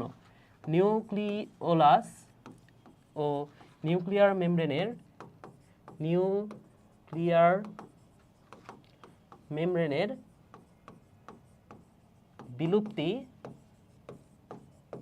বিলুপ্তি শুরু হয়। ঠিক আছে, তাহলে এখানে বিলুপ্ত হয়ে যাচ্ছে, এখানে কি হবে? এখানে পুনরাবির্ভাব হবে, বুঝতে পারছো? এখানে বিলুপ্ত হচ্ছে আর এখানে পুনরাবির্ভাব হবে। সো এটা লিখে না দিই টেলোফেজে, তাহলে টেলোফেজ আমাদের শেষ। টেলোফেজে জল যোজন হবে, নিউক্লিওলাস এবং নিউক্লিয়ার মেমব্রেনের পুনরাবির্ভাব ঘটবে। ক্লিয়ার? ওকে, এরপর আসো প্রোমেটাফেজ সম্পর্কে দুইটা কথা মনে রাখো। একটা হচ্ছে এইখানে একটা যন্ত্র তৈরি হয়, যন্ত্রের নাম হচ্ছে স্পিন্ডল যন্ত্র, এবং স্পিন্ডল যন্ত্রে এই ক্রোমোজোমগুলো ড্যান্স করে, বুঝছো? দুইটা কথা। একটা হচ্ছে এখানে যে যন্ত্রটা তৈরি হচ্ছে, যন্ত্রটার নাম হচ্ছে স্পিন্ডল যন্ত্র, এবং স্পিন্ডল যন্ত্রে যে ড্যান্সটা দেখা যায় সেটাকে বলা হচ্ছে ক্রোমোজোমীয় নৃত্য। ক্লিয়ার ভাইয়া? ওকে, এরপরে দেখো মেটাফেজ না পড়ে তোমরা পড়তে পারো মোটাফেজ। মেটা কথাটার অর্থ হচ্ছে মাঝে, এই কথাটাও মনে রাখো। মেটা কথাটার অর্থ হচ্ছে মাঝের দশা। সো মেটাফেজ না পড়ে পড়বা মোটাফেজ, অর্থাৎ এইখানে ক্রোমোজোমগুলো সবচেয়ে মোটা হয়। যত জোর দিয়ে কথা আছে সব মেটাফেজ, জোর দিয়ে কোনো কথা বললেই মেটাফেজ। সো এখানে সবচেয়ে মোটা এবং খাটো হয়, এটাও মনে রাখো। মোটা এবং খাটো হয়। মতে মেটাফেজ, মতে মেটাকাইনেসিস দেখা যায়, এরপরে এখানে জোর দিয়ে আরেকটা কথা মনে রাখো, সম্পূর্ণ বিভক্ত হয়। কে সম্পূর্ণ বিভক্ত হয়? সেন্ট্রোমিয়ার, বুঝছো? তাহলে তোমাকে প্রশ্ন করতে পারে, এটা নিয়ে অনেক কনফিউশন সৃষ্টি হয় যে সেন্ট্রোমিয়ার কোন ধাপে বিভক্ত হয়, অ্যানাফেজ নাকি মেটাফেজ? তো সম্পূর্ণ বিভক্ত যদি বলে সেটা হচ্ছে মেটাফেজে। তাহলে এটা কি সম্পূর্ণ বিভক্ত হয়? সেন্ট্রোমিয়ার। ওকে, আচ্ছা, এবং লাস্ট ওয়ান অ্যানাফেজে আসলে কি হয়? অ্যানাফেজে দুইটা ঘটনা মনে রাখো। একটা হচ্ছে অ্যানাফেজ মানে তো গতি পর্যায়, অর্থাৎ এখানে মেরুমুখী গতি দেখা যায়, এখানে মেরুমুখী চলন দেখা যায়, এবং আরেকটা কথা, সেটা হচ্ছে VLJI, ভুলে যাই মিস্টার SAT। সো ভুলে যাই মিস্টার স্যাট মানে কি, এটা আশা করি তোমাদের এখন আর বুঝাইতে হবে না এক্সট্রা করে। তো অ্যানাফেজে মেরুমুখী চলন দেখা যায়, ভুলে যাই মিস্টার স্যাট, এই কথাটাই মনে রাখো। এবং সবচেয়ে বেশি যে প্রশ্নটা আসে এবং তোমরা সবচেয়ে বেশি কনফিউজড হও এইখান থেকে, সেই প্রশ্নটার অ্যান্সারটা আমি এখন বলে দিই। সেটা হচ্ছে, তোমাকে যদি বলে যে নিউক্লিওলাস এবং নিউক্লিয়ার মেমব্রেনের বিলুপ্তি শুরু হয় কোথায়, তোমাকে যদি বলে যে শুরু হয় কোথায়, অ্যান্সার হচ্ছে প্রোফেজ। যদি বলে নিউক্লিওলাস আর নিউক্লিয়ার মেমব্রেনের বিলুপ্তি ঘটতে থাকে অথবা ঘটে, অ্যান্সারটা কি হবে ভাইয়া? অ্যান্সারটা হবে প্রোমেটাফেজ। বুঝছো, ঘটতে থাকে বা ঘটে। আর যদি তোমাকে একটু জোর দিয়ে বলে সম্পূর্ণ বিলুপ্তি, এখানে একটু জোর হবে, সম্পূর্ণ বিলুপ্তি ঘটে কোথায়, সম্পূর্ণ বিলুপ্তি কোন ধাপে ঘটে, সেটা হচ্ছে মেটাফেজ। তাহলে নিউক্লিওলাস আর নিউক্লিয়ার মেমব্রেনে সম্পূর্ণ কথাটা থাকলে সম্পূর্ণ মানেই মেটাফেজ। এই যে দেখো, সম্পূর্ণ বিভক্ত হয়, সম্পূর্ণ বিলুপ্তি হয়, সবচেয়ে বেশি মোটা এবং খাটো হয়, এই কথাগুলো হচ্ছে মেটাফেজে। ক্লিয়ার ভাইয়া? ওকে।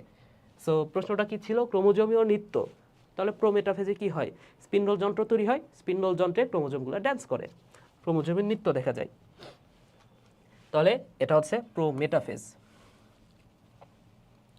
পরের প্রশ্নটা দেখো, ইন্টারকাইনেসিসের সময় প্রোটিন তৈরি হয়, আরএনএ তৈরি হয়, কিন্তু ডিএনএ তৈরি হয় না। বুঝতে পারছো? সো এই ডিএনএ অ্যান্সার, ডিএনএ তৈরি হয় না। দুইটি হ্যাপ্লয়েড গ্যামেটের মিলনকে কি বলা হয়? সো দুইটা যদি হ্যাপ্লয়েড কোষ মিলিত হয়, এন এবং এন, দুইটা কোষ যদি মিলিত হয়, তাহলে কি তৈরি হবে ভাইয়া? তৈরি হবে 2N, এবং 2N-কে বলা হচ্ছে জাইগোট। এই 2N, এটাকে কি বলা হয়? এটাকে বলা হয় জাইগোট। সো একটা স্টুডেন্টের মাথায় যদি সিম্পল বায়োলজি সম্পর্কে ধারণা থাকে যে এটাকে বলা হয় জাইগোট, তাহলে কিন্তু সেই প্রশ্নের অ্যান্সার পারবে। সো দুইটা স্পোর গ্যামেট যদি মিলিত হয়, তাহলে সেটাকে আমরা কি বলতে পারি? জাইগোস্পোর। দুইটা হ্যাপ্লয়েড স্পোর মিলিত হইলে সেটাকে কি বলতে পারি আমরা? জাইগোস্পোর। তাহলে দুইটা হ্যাপ্লয়েড স্পোর বা গ্যামেটের মিলনকে কি বলা হচ্ছে? এটাকে বলা হয় জাইগোস্পোর। জাইগোট কথাটার সাথে জাইগো স্পোর এই কথাটার মিল আছে, তাই না? ওকে। সো পরের প্রশ্নটাতে আমরা যাই। মায়োসিস কোন উপপর্যায়ে কায়াজমা সৃষ্টি হয়? এটা একটা কমন প্রশ্ন। আচ্ছা, মায়োসিসের কোন উপপর্যায়ে কায়াজমা সৃষ্টি হয়? এই কায়াজমা এবং ক্রসিং ওভার, এই দুটো সৃষ্টি হয় প্যাকাইটিন দশায়। এটা খুবই কমন একটা প্রশ্ন। সো আমি খুবই সংক্ষেপে মায়োসিস যে কোষ বিভাজনটা, সেটা একটু আলোচনা করার চেষ্টা করি, যাতে তোমরা এইখান থেকে যে কোনো প্রশ্ন আসলে তোমরা পারো। সো মায়োসিসের যে মায়োসিস 1, সেখানে ধাপগুলো কি কি? একটা হচ্ছে leptotene,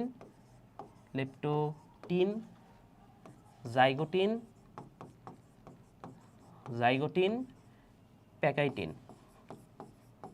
leptotene, zygotene, pachytene. Okay, আরও দুটো লিখতেছি না, কারণ প্রশ্ন আসলে এই তিনটা থেকেই বেশিরভাগ প্রশ্ন আসে। সো আমরা এই তিনটাই পড়ি। এখানে নামের মধ্যে প্রতিটা নামের শেষে আছে টিন। এই টিন কথাটার অর্থ হচ্ছে সুতা। টিন মানে সুতা। সো লেপ্টো কথাটার অর্থ হচ্ছে চিকন। তাহলে চিকন সুতা, জাইগো মানে হচ্ছে জোড়া সুতা, এবং প্যাকাই মানে হচ্ছে মোটা সুতা। বুঝছো? এবং এগুলোর বৈশিষ্ট্য মনে রাখার জন্য জাস্ট একটা কথা মনে রাখো, সেটা হচ্ছে লেপ্টোটিন এ ব্যাটা সিঙ্গেল। লেপ্টোটিন এ ব্যাটা কেমন ভাইয়া? এ ব্যাটা হচ্ছে সিঙ্গেল বা বড্ড একা। তাহলে যে মানুষ সিঙ্গেল থাকার পরে কি হয়? জোড়া বাঁধে, তাই না? সিঙ্গেল থাকার পরে এই জাইগোটিন দশায় এসে জোড়ার বাঁধবে, এবং প্যাকেটিন দশায় এসে এখানে বিয়ে হবে, এই কথাটা মনে রাখো। সো এই বেটা কেন সিঙ্গেল জানো? এই বেটা কেন সিঙ্গেল লেপ্টোটিন? কারণ সে চিকন মানুষকে কিন্তু অনেকেই পছন্দ করে না, খুবই যদি চিকন হয়ে যায়, হাড্ডি বের হয়ে গেছে। সো তাকে ফার্স্টে কি করতে হবে? ফার্স্টে একটু মোটা হতে হবে, তাই না? তো ক্রোমোজোমের এখানে টিন মানে সুতা, আর সুতা মানে ক্রোমোজোম। সো ক্রোমোজোমের মোটা হওয়ার পদ্ধতি হচ্ছে জল বিয়োজন। তো এই বেটা ফার্স্টে জল বিয়োজন। ওকে। সো যখনই জল বিয়োজন করে, একটু মোটা হয়েছে, সাথে সাথে তার মনে রং লাগে। সো রঞ্জক ধারণ ক্ষমতা প্রাপ্ত হয়, রঞ্জক ধারণ ক্ষমতা প্রাপ্ত হয়, ধারণ ক্ষমতা প্রাপ্ত হয়। সো যেহেতু মনে রং লাগছে, আশেপাশের মানুষজন তাকে দৃষ্টি দিবে তার দিকে, তাই না? আশেপাশের যারা মুরব্বী মানুষ আছে তারা কি করবে, তারা বলবে না যে ছেলেটা তো রং লাগছে, বা দৃষ্টি দিবে তার দিকে। অর্থাৎ এইবার যেহেতু মনে রং লাগছে, এটা অনুবীক্ষণ যন্ত্রের দৃষ্টিগোচর হবে, অনুবীক্ষণ যন্ত্রে দৃষ্টিগোচর হয়, দৃষ্টিগোচর হয়। আচ্ছা, এই বয়সে কিন্তু একটু ব্রণ ওঠে, তাই না? মুখে ব্রণ ওঠে না? সো ক্রোমোজোমের যে ব্রণ সেটাকে বলা হয় ক্রোমোমিয়ার, ক্রোমোমিয়ার দেখা যায় এই ধাপে। ক্লিয়ার? আরও কিছু ধাপ আছে, সেটা এই পাশে লিখে দিই। সেটা হচ্ছে, আচ্ছা, ক্রোমোমিয়ার মানে হচ্ছে ক্রোমোজোমের অংশ। হ্যাঁ, ক্রোমোজোমের গায়ে এরকম যদি দানার মতো অংশ দেখা যায়, এরকম দানার মতো অংশ দেখা গেলে সেটা হচ্ছে ক্রোমোমিয়ার। ওকে, এরপরের যে বিষয়টা, লেপটোটিন ধাপে কি হয় ভাইয়া? সে যেহেতু মনে রং লাগছে, তার একটা কাউকে দেখে পছন্দ হয়েছে, তো তাকে প্রপোজ করতে হবে। কি দ্বারা প্রপোজ করে একটা মানুষ? একটা ফুল দ্বারা করতে পারে, বা আইসক্রিম দ্বারা করতে পারে। সো এই লেপটোটিন দশায় এই ক্রোমোজোমটাও চিন্তা করে যে আমি ফুল বা আইসক্রিম দিয়ে প্রপোজ করব। সো এখানে সে ফার্স্টে চিন্তা করে যে পোলার আইসক্রিম দিয়ে প্রপোজ করব, অর্থাৎ পোলারাইজড বিন্যাস।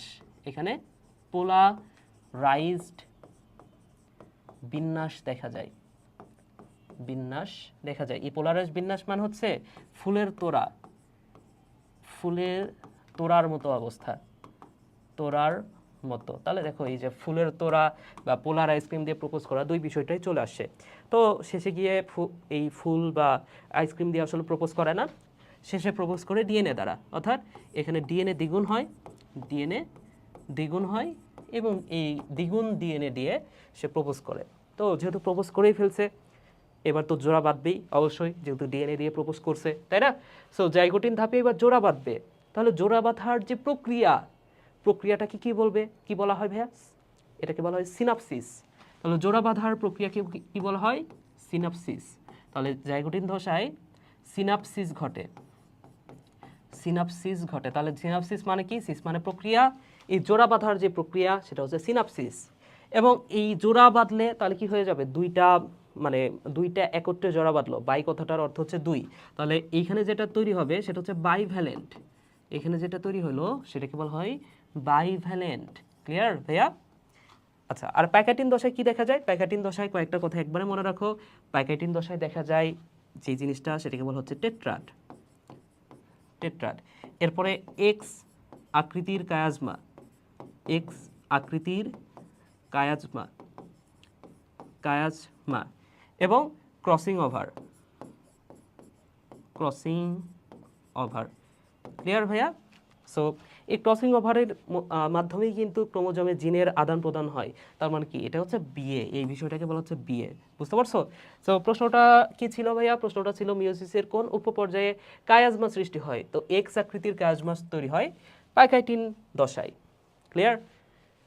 ওকে, ক্রসিং ওভার সম্পর্কে প্রথম ধারণা দেন কে? ক্রসিং ওভার সম্পর্কে প্রথম ধারণা দেন মর্গান। এবং সালটাও মনে রাখো, 1909 সাল, 1909 সাল। এবং কোন গাছে জানো? ভুট্টা গাছে, ভুট্টা গাছে। পরের প্রশ্নটা দেখো, ইরি উন্নত জাতের ফসল উদ্ভিদ কেন? কারণ ক্রসিং ওভারের মাধ্যমে জিনের আদান প্রদান হয় এবং উদ্ভিদগুলো উন্নত হয়, প্রাণীগুলো উন্নত হয়। সো এটার অ্যান্সারটা হচ্ছে ক্রসিং ওভার। ওকে, পরের প্রশ্নটা দেখো, কোষ বিভাজনের কোন পর্যায়ে ক্রসিং ওভার হয়? আমরা অনেকক্ষণ ধরে এই টপিকটা পড়ছি, প্যাকেটিন দশায়। পরের প্রশ্নটা কি বলছে ভাইয়া? ক্রসিং ওভার ঘটে কোন দশায়? দেখো, এক প্রশ্ন কতবার আসছে, এই প্রশ্নটা একদম জাতীয় প্রশ্ন। ক্রসিং ওভার কোথায় ঘটে, বুঝছো? অথবা কায়াজমা কোথায় দেখা যায়? এটা হচ্ছে প্যাকাইটিন। থমাস মর্গান 1909 সালে কোন উদ্ভিদের ক্ষেত্রে ক্রসিং ওভার সম্পর্কে ধারণা দেন? একটু আগেই আমরা পড়ছি ভুট্টা। পরের প্রশ্নটা দেখো ভাইয়া, পরের প্রশ্ন না, পরের অধ্যায়ে আমরা চলে যাই। অনেক ভয়ঙ্কর একটা অধ্যায়, তাই না? এই অধ্যায়টা দেখলে তোমাদের বাংলা সিনেমার মারুফ ভাইয়ের কথা মনে পড়ে। তোমরা মারুফ ভাইকে নিশ্চয়ই চেনো। বাংলা সিনেমার মারুফ ভাইয়ের কথা আর মনে পড়বে না আশা করি। আজকের ক্লাসটাতে আমরা কিছু ট্রিক্সের মাধ্যমে, কিছু ছন্দের মাধ্যমে যেই এমসিকিউগুলো আসে এই অধ্যায় থেকে সেটা আমরা পড়ব। ওকে, সো দেখো প্রথম এমসিকিউটা, হেপাটাইটিস বি আক্রান্ত রোগীর রক্তে কোনটির পরিমাণ জানতে হয়? তো এটা জানা যায় এটা পরীক্ষার মাধ্যমে। পরীক্ষাটার নাম হচ্ছে হেপাটাইটিস বি সারফেস অ্যান্টিজেন। পরীক্ষাটার নাম হচ্ছে হেপাটাইটিস বি সারফেস অ্যান্টিজেন, বা সংক্ষেপে হেপাটাইটিস বি এস এজি। বুঝছো ভাইয়া?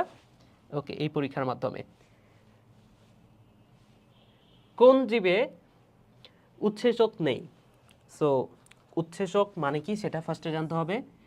উৎসেচক মানে হচ্ছে এনজাইম।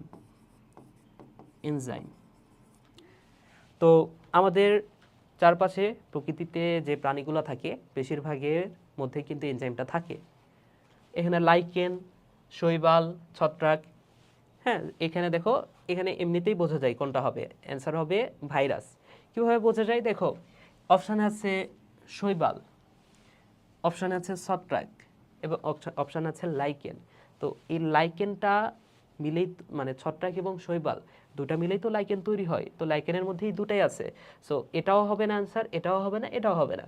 কারণ কি, তিনটা সেম বিষয়ই মোটামুটি বোঝাচ্ছে। আচ্ছা, এবং ভাইরাসে কেন হবে? কিছু কিছু ভাইরাসে কিন্তু উৎসেচকতা থাকে। কিছু কিছু ভাইরাস যেমন টি2, যেগুলো হচ্ছে ব্যাকটেরিওফাজ ভাইরাস, অর্থাৎ ফাজ ভাইরাসে এনজাইমটা থাকে। কিন্তু ভাইরাসের কথা একটু চিন্তা করলে তোমরা বুঝতে পারবা ভাইরাস কিন্তু মানে এমনি প্রকৃতিতে নিষ্ক্রিয় অবস্থায় থাকে। এটা তখনই কাজ করে যখন কোনো একটা জীবের মধ্যে প্রবেশ করে। সো এটার অ্যান্সারটা হচ্ছে ভাইরাস। ভাইরাসে কোনো ধরনের এনজাইম থাকে না। ওকে, কোন জীবে, আচ্ছা এটা তো পড়লামই। টি2 ভাইরাসের নিউক্লিক অ্যাসিড হচ্ছে, নিউক্লিক অ্যাসিডের উপর ভিত্তি করে আমরা ভাইরাসকে দুইটা ভাগে ভাগ করতে পারি। তো নিউক্লিক অ্যাসিড মানে কি একটু আগে আমরা পড়ছি, নিউক্লিক অ্যাসিড মানে হচ্ছে হয় সেটা ডিএনএ অথবা আরএনএ, হয় আরএনএ অথবা ডিএনএ। সো এই ডিএনএ ভাইরাস কোনগুলো, আরএনএ ভাইরাস কোনগুলো, সেগুলো আমাদের মনে রাখা দরকার, কারণ এটা থেকে প্রশ্ন আসবে। তো আমরা যে কোনো একটা মনে রাখবো। আমরা যদি ডিএনএ ভাইরাস মনে রাখি, আরএনএ ভাইরাস পড়ার দরকার নাই। আমরা যদি আরএনএ ভাইরাস মনে রাখি, ডিএনএ ভাইরাস আর পড়ার দরকার নেই। সো ডিএনএ ভাইরাসগুলো কি কি সেটা আমরা একটু পড়ি আসো। তাহলে ডিএনএ ভাইরাস আমরা পড়ব, ডিএনএ ভাইরাস। ডিএনএ ভাইরাস কারা? দেখো ডিএনএ ভাইরাস কারা, এভাবে পড়তে পারো, টিটু ভাইয়া ভ্যানে করে টিভি অ্যান্টেনা, হেয়ার হারপিক ও ফুলকপি নিয়ে এলো। টিটু ভাইয়া ভ্যানে করে টিভি অ্যান্টেনা, হেয়ার হারপিক ও ফুলকপি নিয়ে এলো। সো এভাবে পড়তে পারো। এখানে টি2 মান হচ্ছে টি2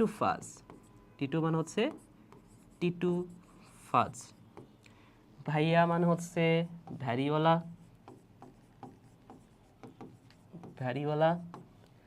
ভ্যানে মানে হচ্ছে ভ্যাকসিনিয়া,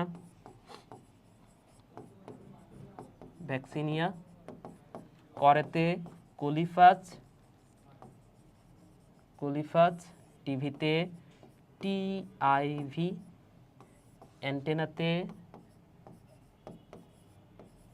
অ্যাডেনো, হেয়ারতে এইচবিভি, হারপিকতে হারপিস, ফুলকপিতে ফুলকপি মোজাইক ভাইরাস।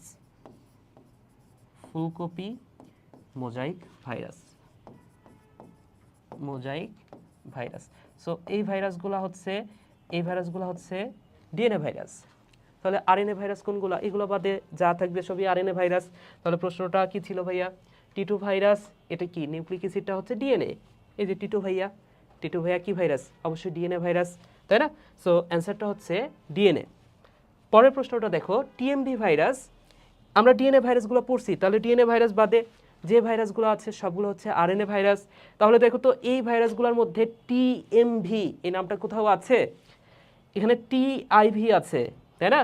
দেখো প্রশ্নে কি আছে, এটা হচ্ছে টিআইভি, কিন্তু টিএমভি কিন্তু নাই। সো অ্যান্সারটা হচ্ছে, এটার অ্যান্সারটা হবে আরএনএ, এবং আরএনএ কিন্তু একসূত্রক হয়। সো অ্যান্সারটা হচ্ছে আরএনএ। তো অ্যান্সারটা এখানে ভুল দেওয়া আছে, দ্বিসূত্রক ডিএনএ দেওয়া আছে, কিন্তু ডিএনএ ভাইরাস টিএমভি না, টিআইভি হচ্ছে ডিএনএ ভাইরাস, একসূত্রক আরএনএ, এটা হচ্ছে টিএমভি। কোন ভাইরাসের আরএনএ দ্বিসূত্রক? দেখো প্রশ্নটা কিন্তু একটু ট্রিকি।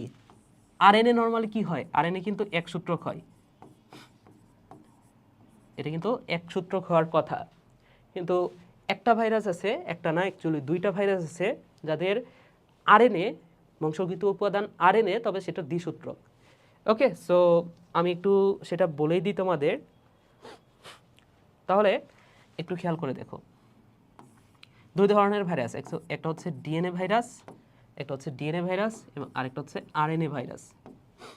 সো একটা হচ্ছে ডিএনএ ভাইরাস এবং একটা হচ্ছে আরএনএ ভাইরাস। এই ডিএনএ ভাইরাস এবং আরএনএ ভাইরাস আমরা তো জানি যে ডিএনএ নর্মালি দ্বিসূত্রক হয়, কিন্তু কিছু ভাইরাস আছে যাদের এই ডিএনএটা একসূত্রক। ডিএনএ কেমন ভাইয়া? ডিএনএটা হচ্ছে একসূত্রক। আবার আমরা জানি যে আরএনএ এটা কিন্তু নর্মালি একসূত্রক হয়, কিন্তু কিছু ভাইরাস আছে যাদের আরএনএ এটা হয় দ্বিসূত্রক। সো এগুলো হচ্ছে ব্যতিক্রম। তাহলে ব্যতিক্রমগুলো কি কি? ব্যতিক্রম। সো আরএনএ দ্বিসূত্রক এই ভাইরাসগুলোর একটা হচ্ছে রিও ভাইরাস, একটা হচ্ছে, আমি একটু কালারটা চেঞ্জ করে ফেলি, একটা ভাইরাস হচ্ছে রিও ভাইরাস এবং আরো একটা ভাইরাস হচ্ছে ধানের বামন রোগের ভাইরাস, বামন রোগের যে ভাইরাস। ওকে, আচ্ছা, এবং আরএনএ ডিএনএ দ্বিসূত্রক হওয়ার কথা, তবে একসূত্রক আরএনএ দেখা যায় M13 কলিফাজ এই ভাইরাসটাতে। M13 কলিফাজ এই ভাইরাসে ডিএনএটা একসূত্রক হয়। ওকে, তাহলে অ্যান্সারটা কি হবে ভাইয়া? অ্যান্সারটা হবে রিও ভাইরাস। ওকে, অ্যান্সারটা হচ্ছে রিও ভাইরাস। পরের প্রশ্নটা দেখো, কোনটি ভাইরাসজনিত রোগ? সো এখানে তিনটা ব্যাকটেরিয়াজনিত রোগের নাম দেওয়া আছে এবং একটা দেওয়া আছে ভাইরাসজনিত রোগ। তাহলে আমরা যদি ব্যাকটেরিয়াজনিত রোগ বা ভাইরাসজনিত রোগ যে কোনো একটা পড়ি তাহলে কিন্তু আমাদের হয়ে যাবে। তো ভাইরাসজনিত রোগগুলো তো আমরা অনেকগুলো পড়ছি, আসলে ব্যাকটেরিয়াজনিত রোগগুলো কী কী সেটাও আমি একটু দেখানোর চেষ্টা করি। দেখো, তো তোমরা নিশ্চয়ই ডিপজল কাকুকে চেনো এবং সেফুদা টাকুকে চেনো, তাই না? দুইজন বাংলাদেশে খুবই বিখ্যাত। সো সেদিন নিউ মার্কেটে গিয়ে এই ডিপজল কাকু আর সেফুদা টাকুর সাথে দেখা। সো এইভাবে পড়ো ভাইয়া, নিউ মার্কেটে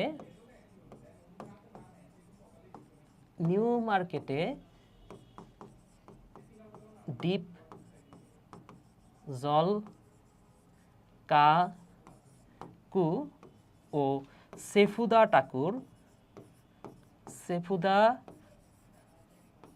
টাকুর হুদাই আগমন। নিউ মার্কেটে ডিপজল কাকু এবং আরেকজন হচ্ছে সেফুদা টাকু, এদের দুজনের হুদাই আগমন। সো ডিপতে মনে রাখো ডিপথেরিয়া,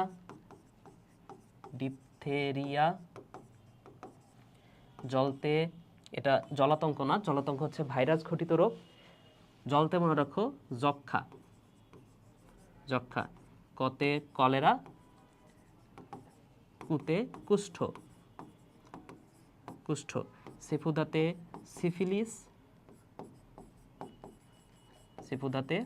সিফিলিস, টতে হচ্ছে টাইফয়েড এবং টিটেনাস। হুদাইতে হুপিং কাশি, আতে আমাশয় আমাশয়, গতে গনোরিয়া এবং মন্তে মেনিনজাইটিস।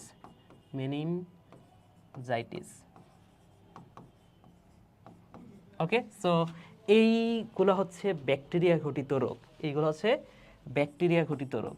ওকে, এগুলো ব্যাকটেরিয়া দ্বারা হয়, ব্যাকটেরিয়া ঘটিত রোগ। সো প্রশ্নটা কি বলছে ভাইয়া?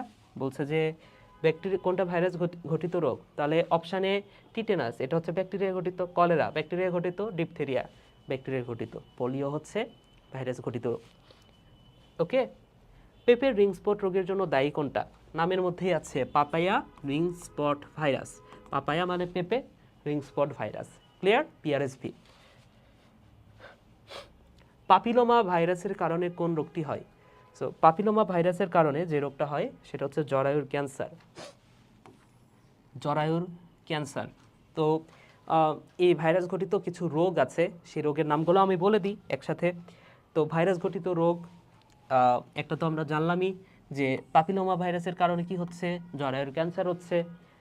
আরও একটা বিষয় এভাবে পড়তে পারো, একসাথে পড়ো আমার সাথে, কয়েকটা জাস্ট বলে দিই। রু সা নি জলা রে, আমার সাথে পড়ো। হারুসানি জলারে। তো এই হারু মানে কি? হাতে হচ্ছে হাম, রুতে রুবিওলা, সাথে সার্স, নিতে নিপা, জলাতে জলাতঙ্ক, রেতে রেবিস। সো এই পাশে আমি লিখছি রোগের নাম, এই পাশে লিখছি ভাইরাসের নাম। সো এই পাশে কি? এই পাশে হচ্ছে কোন ভাইরাস দ্বারা আসলে কোন রোগটা হচ্ছে, আর এই পাশে রোগটা আসলে কি সেটা। বুঝছো? এরপরে আরও কিছু রোগের নাম আমি বলতে পারি। আরও একটা নতুন পেজ নিয়ে নিই, সেটা হচ্ছে আমরা বসন্ত রোগের কথা শুনছি, তাই না? এটা হচ্ছে গুটি বসন্ত, এরপরে জলবসন্ত এবং আরেকটা হচ্ছে গো বসন্ত। তাহলে গুটি বসন্ত, জলবসন্ত, গো বসন্ত। এই বসন্ত দিয়ে যত রোগ আছে, যতগুলা ব দ্বারা রোগ আছে, সবগুলা রোগের ভাইরাসের নাম শুরু হয় ভ দ্বারা। সবগুলা রোগের ভাইরাসের নাম কি দ্বারা শুরু হবে ভাইয়া? সবগুলা রোগের ভাইরাসের নাম দ্বারা শুরু হবে ভ দ্বারা। অর্থাৎ একটা হচ্ছে ভেরিওয়ালা, একটা হচ্ছে ভ্যারিসেলা,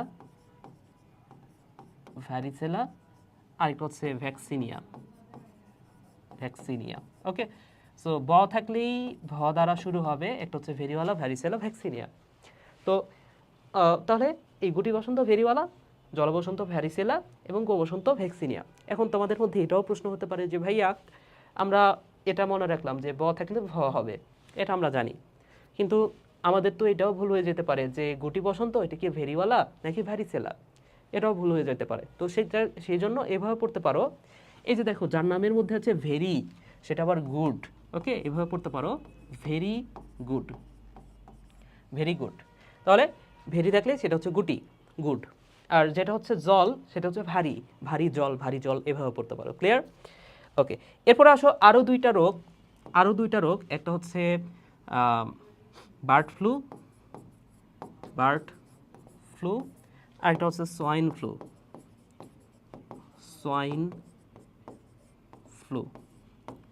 সো বার্ড ফ্লু এবং সোয়াইন ফ্লু, এই দুইটা ভাইরাসের নামের মধ্যে আছে H&N, দুইটা হচ্ছে H&N। সো একটা হচ্ছে এই দুটার মধ্যে একটা হচ্ছে H5N1 আর এটা হচ্ছে H1N1। তাহলে দেখো এখানে ফ্লু মানে H আর N থাকবে, একটা হচ্ছে H5N1 আর একটা হচ্ছে H1N1। সো এখানে যেটা সোয়ান উচ্চারণ করতে কিসের মতো মনে হচ্ছে না যে ওয়ান, তাহলে যেটাই সোয়ান সেটাই হচ্ছে ওয়ান, বুঝছো? সো H1N1 হচ্ছে সোয়াইন ফ্লু। ওকে, পরের প্রশ্নটা দেখো, ডেঙ্গু জ্বর প্রতিকারে কোনটি ব্যবহার নিষেধ? তো ডেঙ্গু হইলে আসলে কি হয়? দুইটা রোগ, একটা হচ্ছে ডেঙ্গু, দুইটা রোগ, একটা হচ্ছে ডেঙ্গু এবং আরেকটা হচ্ছে ম্যালেরিয়া। একটা হচ্ছে ডেঙ্গু এবং আরেকটা হচ্ছে ম্যালেরিয়া। সো এই দুটার একটু পার্থক্য করে পড়লে বিষয়টা ভালো হয়।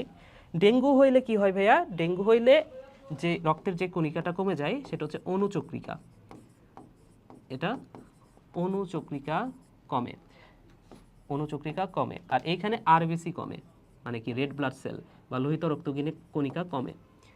ডেঙ্গু হইলে যে জ্বরটা হয় সেটা হচ্ছে 103 থেকে 105 ডিগ্রি ফারেনহাইট, ফারেনহাইট নাকি সেলসিয়াস? সেলসিয়াস না, ফারেনহাইট। ওকে, 103 থেকে 105 ডিগ্রি ফারেনহাইট। আর ম্যালেরিয়া হইলে 104 থেকে 106 ডিগ্রি ফারেনহাইট। ওকে, আচ্ছা। সো ডেঙ্গু হলে কি হয়? অণুচক্রিকা কমে যাচ্ছে। যেহেতু অণুচক্রিকার পরিমাণ কমে যায়, অণুচক্রিকার কাজ কি আমাদের দেহে? অণুচক্রিকার কাজ হচ্ছে রক্ত জমাট বাঁধানো। যেহেতু অণুচক্রিকা কমে যাচ্ছে, তার মানে কি কোথাও কেটে গেলে রক্ত জমাট বাঁধবে না, অর্থাৎ রক্ত তঞ্চন হবে না। হ্যাঁ, অর্থাৎ কোথাও কেটে গেলে সেখানে কি হবে? রক্তক্ষরণ হবে, রক্তক্ষরণ হয়। আর ম্যালেরিয়ার কারণে কি হয়? ম্যালেরিয়ার কারণে যেহেতু আরবিসি কমে যাচ্ছে, আর আরবিসি কমে যাওয়া মানে রক্ত শূন্যতা, তাহলে রক্ত শূন্যতা হয়, রক্ত শূন্যতা। এখন কি বলছে ভাইয়া? এখন বলছে ডেঙ্গু জ্বর প্রতিকারে কোনটি ব্যবহার নিষেধ। তো ডেঙ্গু হইলে জ্বর হয়। এখন জ্বর হইলে আমরা কি খাই? বিভিন্ন ধরনের ওষুধ আছে, প্যারাসিটামল খাই, অথবা জ্বর নিবারণের জন্য আরও একটা ওষুধ আছে অ্যাসপিরিন খাই। তো এই অ্যাসপিরিনটা না আমাদের খাওয়া যাবে না। এর কারণ হচ্ছে ডেঙ্গু হইলে কি হচ্ছে ভাইয়া? অণুচক্রিকার পরিমাণ কমে যাচ্ছে। এই অ্যাসপিরিন যদি আমরা খাই সেই ক্ষেত্রে অণুচক্রিকার পরিমাণ আরও কমে যাবে। তো সেটা কি আমাদের দেহের জন্য আরও খারাপ, তাই না? সো অ্যাসপিরিনটা খাওয়া যাবে না, খাইতে হবে প্যারাসিটামল। ক্লিয়ার? সো অ্যান্সারটা হচ্ছে অ্যাসপিরিন। ভাইরাসজনিত রোগ নয় কোনটা? তাহলে ব্যাকটেরিয়াজনিত রোগগুলো আমরা পড়ছি, এখন আমরা বুঝতে পারবো যে কোনটা এখানে ভাইরাসজনিত রোগ নয় কোনটা বলছে, তার মানে কি ব্যাকটেরিয়াজনিত রোগ কোনটা? সেটা হচ্ছে টাইফয়েড। ক্লিয়ার? এছাড়া আমরা জলবসন্ত পড়ছি, এটা ভাইরাস ঘটিত রোগ। হাম পড়ছি, ডেঙ্গু পড়ছি, এগুলো হচ্ছে ভাইরাস ঘটিত রোগ। ক্লিয়ার ভাইয়া? পরের প্রশ্নটা দেখো কি বলছে। ও ওকে, শেষ।